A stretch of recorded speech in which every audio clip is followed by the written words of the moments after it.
उसके बाद जी एक बूढ़ा मुसलमान हुआ। जब मस्जिद आता था तो कहता था राम राम, मस्जिद से निकलता था तो राम राम। मुसलमानों ने कहा यार कैसा मुसलमान है तू, मुसलमान हो गया और राम राम कर रहा है। उस बूढ़े का जवाब सुनिए, कितना बड़ा तमाचा था। उस बूढ़े ने कहा कि 80 साल राम राम कहते हुए हो गए, अब तो 8 दिन तो मुसलमान हुए हैं। इतना पुराना राम इतनी जल्दी से आसानी से नहीं निकलेगा। दूसरी मिसाल आपके सामने आ रही है, ध्यान से सुनिएगा। हिंदू समाज का आदमी पश्चिम की तरफ पेशाब कर रहा था। एक खान साहब तलवार लेकर के खड़े हो गए, मेरे किबले की तरफ तू पेशाब करेगा तलवार से काट देंगे। वो बेचारा हाथ जोड़ करके खड़ा हो गया, गलती हो गई, आइंदा पश्चिम की तरफ तेरे किबले की तरफ मैं पेशाब नहीं करूंगा। अगले दिन देखा कि वही खान साहब पश्चिम की तरफ पेशाब कर। तब इसने कहा कि कल तो मेरी जान ले रहा था, मैंने बड़ी मुश्किल से माफी मांगी, मेरी जान बची। आज ये खुद पश्चिम की तरफ पेशाब कर रहा है, अच्छा पेशाब कर ले तब पूछता। तो खान साहब से पूछा कि खान साहब कल मैं पश्चिम की तरफ पेशाब कर रहा था तो आप खफा हो गए, आज तो खुद आप पश्चिम की तरफ पेशाब कर रहे हैं। तो खान साहब का जवाब सुनिए, किबला मेरे बाप का है कि तेरे बाप का। दूसरी मिसाल आपके सामने आ रही है, बहुत ध्यान से इसको सुनिएगा। 3 आदमी दुकान में बैठे हुए थे, उसमें एक दलित था, दूसरा महादलित था, तीसरा मुसलमान था, चौथा ब्राह्मण था। ये चारों आदमी चाय की दुकान में बैठ करके चाय पी रहे थे। तो सवाल उठा यार हम सब के सब भाई हैं, एक हो जाओ। तो उसमें जो महादलित था वो बोला कि सिर्फ मुंह से बोलने से भाई नहीं बन जाओगे, दिल से भी मानना पड़ेगा। ताकि वो कैसे, मेरा जूठा चाय पी करके दिखाओ। जो दलित था उसने महादलित का जूठा पी लिया। अब बारी आई मुसलमान की, तो मुसलमान मंतिक से निकलता है, कहता है कि मेरा रोजा है, अगर मैं इस वक्त चाय पी लूंगा तो मेरा रोजा टूट जाएगा। तो उसने पलट करके पूछा, अगर तुम्हारा रोजा था तो चाय की दुकान में तुम क्यों बैठे हुए थे?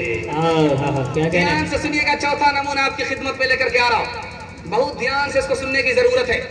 सुबह सवेरे खिड़की खुली, राजा ने देखा एक महादलित झाड़ू लगा रहा है।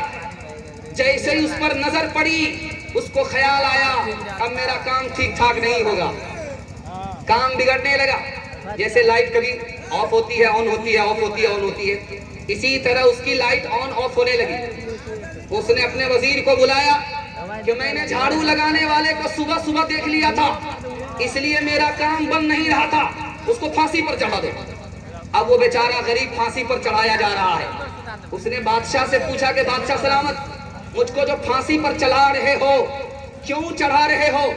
तो कहा तुम मनहूस हो, मैंने तुम्हारा चेहरा देखा, मेरा ये काम बिगड़ गया वो काम बिगड़ गया, इसलिए तुमको फांसी पर चढ़ा रहा हूँ। उस गरीब ने जो जवाब दिया वो मैं सुनाने के लिए जा रहा हूँ। उसने कहा बादशाह सलामत, मुझसे बढ़कर के मनहूस तुम हो, तुमने मेरा चेहरा देखा, तुम्हारा ये काम बिगड़ गया वो काम बिगड़ गया, लेकिन तुम्हारी जान सलामत है। मैंने तुम्हारा चेहरा देखा, मेरी जान जा रही है। अब इंसाफ से बताओ कि मनहूस तुम हो या मनहूस मैं हूं? बुरा जो देखन मैं चला, बुरा न मिलिया को, जो दिल खो जा अपना, जो दिल खो जा अपना, मुझसे बुरा न कोई, मुझसे बुरा न कोई। मैं ना जो मैं ना कहे, दूध भात नित खाए, बकरी जो मैं करे, बकरी जो मैं करे, उल्टी खाल खिंचाए, उल्टी खाल खिंचाए। लकड़ी जल कोयला भाई, कोयला जल भयो रात, मैं पापिन ऐसी जले, मैं पापिन ऐसी जले, कोयला भई न रात, कोयला भई न रात। तेजी के साथ निकल जाएगा। बहुत खूबसूरत आपका जलसा, आप सबको मुबारकबादी देता हूँ। आप लोगों ने 2 महीने की मेहनत को 2 घंटे में वसूल कर लिया, इसके लिए आप लोग काबिल मुबारकबाद है। ध्यान से सुनिएगा, हमारी हथेली में खुजली होती है, क्या कहना है जी? तो बहुत सारे भूमिहार क्या कहते हैं, माल आने वाला है। और जब आंख फड़फड़ाने लगती है तो क्या कहते हैं? माल जाने वाला। जाने वाला है जी। हाथ में खुजली हो, आने वाला माल है। आने वाला है। और आंख फड़फड़ा रही है, जाने वाला है। माल जाने वाला है। गलत है। खून जब मीठा होता है तो हाथ में खुजली होती है, जी। और जब बलगम खराब होता है तो आंख फड़फड़ाती है। क्या ये कह रहे शेख हैं? चिल्ली को देखिए, रात में ख्वाब देख रहा है और सुबह को सर पीट रहा है। क्या कह रहे हैं? फसादे बलगमी से आंख रह कर फड़कती है। फसादे बलगमी से आंख, फसादे बलगमी से आंख रह कर फड़कती है। दगा जिस दिल में हो छाती वही बार बार धड़कती है। दगा जिस दिल में हो छाती वही बार बार धड़कती है।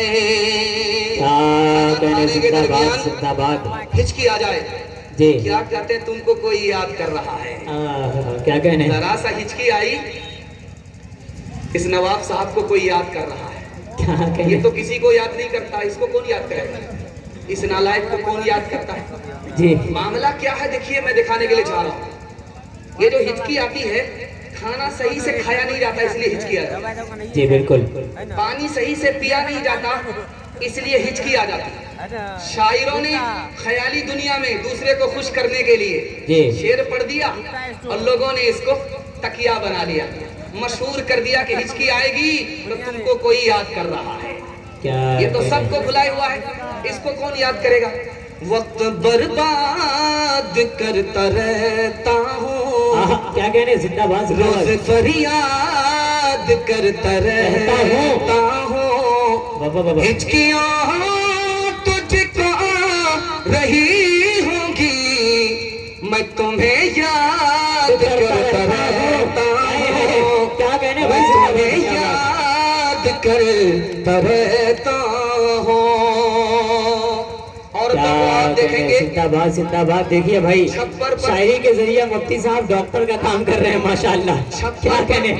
छप्पर पर जब कौवा बोलता है जी। तो औरतें कहती हैं कि दामाद मेहमान आने आने वाला वाला। है, मुर्गा में चूना लगाएगा। क्या कहने? जिंदाबाद जिंदाबाद। पश्चिम की तरफ से अगर कौवा बोले तो समझी आ रहे हैं। है। हिसाब से बताइए, बाजार में 1000 कौवे बोलते हैं, कितने समझी आ रहे हैं, कितने दामाद आ रहे हैं? क्या बात ये कहने? कहां से आई ये दिखाने के लिए जा रहा हूं। हिंदी शायर ने दोहे में संदेश के हवाले से कौवे को कासिद बनाया। वो ख्याल इतना मशहूर हो गया कि इस्लाम पुराना हो गया, मुसलमानों के घर में ये ख्याल नया है, जाने का नाम नहीं ले रहा है। कागा आए मुंडेर पर भेजे कौन संदेश, कागा आए मुंडेर पर भेजे कौन संदेश, भैया के संग इस बरस, भैया के संग इस बरस भाभी गई विदेश, भाभी गई विदेश। तालियां वालियां बजा दीजिए आप लोग एक दफा। जिंदाबाद जिंदाबाद। क्या कहने?